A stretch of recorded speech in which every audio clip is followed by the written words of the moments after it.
All right, this is gonna be probably the worst vlog ever, but because I haven't really thought this out at all. But I wanted to talk a little bit more about Richard Cooper, and I've spoken a bit about him, um, just sort of in context of other things that I was talking about. And I think I did a video a couple days ago about a video he made that I really liked, and I really like some of the things that Richard Cooper says. However, some of the things that he does talk about um, are, when you really listen to him and you pay attention to him a little bit at length, you start to understand he's somewhat of a profiteer. I wouldn't call him a complete charlatan. I think he believes a lot of what he's talking about, but also I think that he is trying to make money in the manosphere. Okay, and so I didn't specifically want to just talk about him only. I want to talk about guys like him who have this sort of semi quasi red pill success mentality where they think that, oh, because I'm red pilled, I can be successful and still get everything and things like that. And like, on the one hand, I want to understand where he's coming from, and I want to be like, okay, yes, that I see where he's going with this, but also I think that he's also the type of guy who lacks something, right? There is definitely a proponent of toxic masculinity within the red pill sphere, the red pill manosphere, to some degree. There is infighting within the red pill community, and a lot of it is like somewhat carried over from, because I believe what happens is that men, we have a sort of competition in us, and this is our drive to fulfill hypergamy. I believe that that is true to some good extent. I believe the difference between good men and great men is great men fight with themselves. Great men try to conquer themselves, and they try to conquer their own goals. I think good men fight other men. And that's probably not even the greatest analogy, because I don't think fighting other men is very good at all.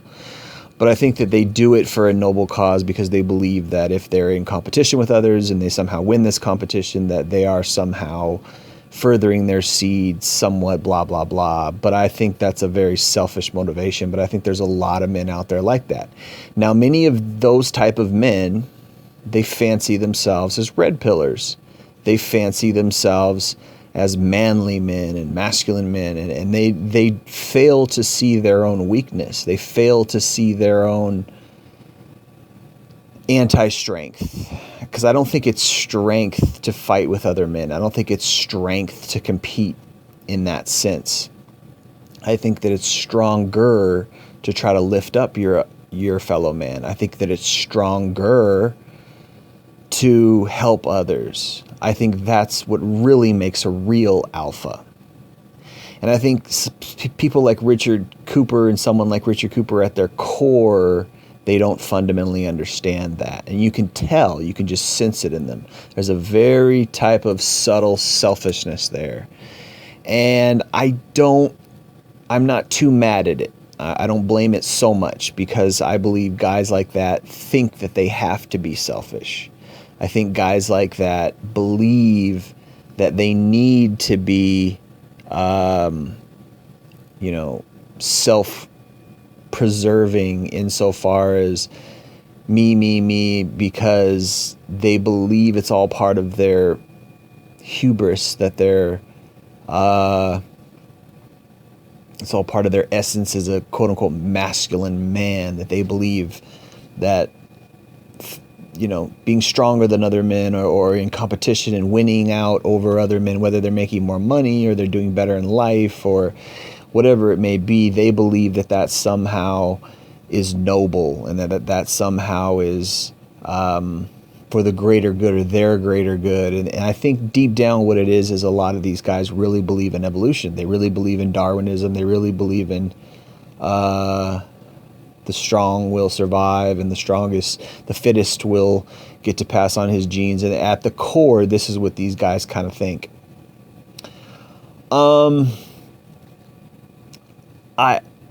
To me, where I've been at for probably most of my life, or at least the last 6-7 years, before that I was very idealistic. When I took the red pill, I started to figure all these little intricacies and all these little details out, and I sort of figured out where I was and where I stood.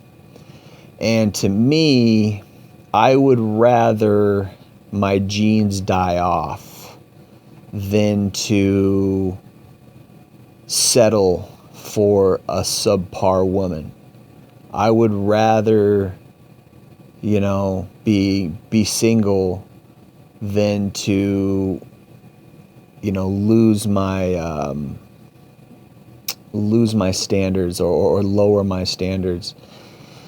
So what I think these guys are doing, these guys like Richard Cooper, guys like Rollo Tomassi, a lot of PUA guys, pickup artist guys, I think a lot of what they do is they take the red pill and they use it for their own good, or not for their own good, but for their own self-gain and for their own benefit. And whether that's profiteering off of it by selling products to other guys, or getting YouTube channels and collecting revenue, or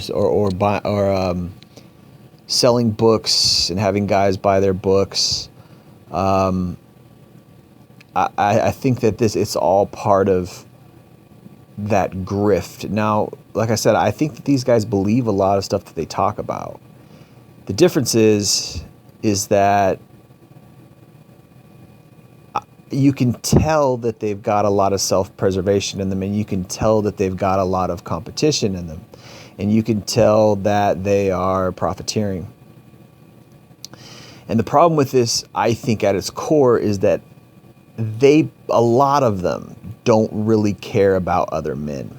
And this is why you can hear someone like Richard Cooper say something like, MGTOW men are just quitters, MGTOW men are the losers, and they're mad at women because they can't get laid, and all this kind of stuff. And that's blue pill talk. That is liberal leftist hate talk against quote unquote incels, or guys who have gone MGTOW, which is not necessarily true that MGTOW men are quitters. They might be quitters in the sense that they've walked away from women, but they're not quitters in life. So in order to say that a MGTOW person is a loser or a quitter, which I've heard Richard Cooper quote and say, you would have to believe at your core that being with a woman and spreading your seed or settling down with a woman is winning. You have to believe that at your core. You have to believe that that is success.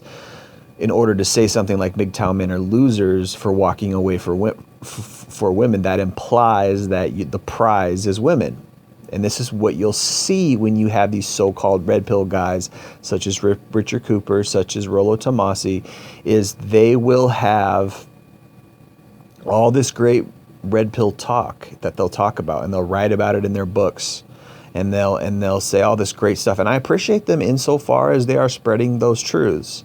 However, if you delve deeper into their answer, and if you delve deeper into their books and their talks, etc., you will find hidden, I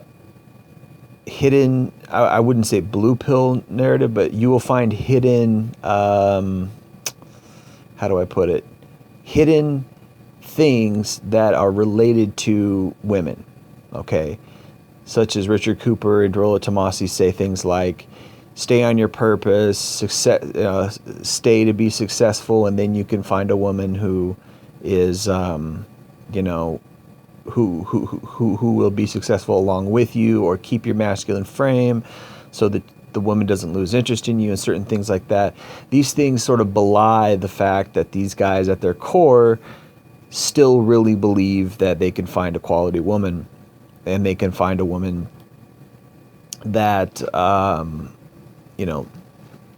they will fall in love with and be happily ever after.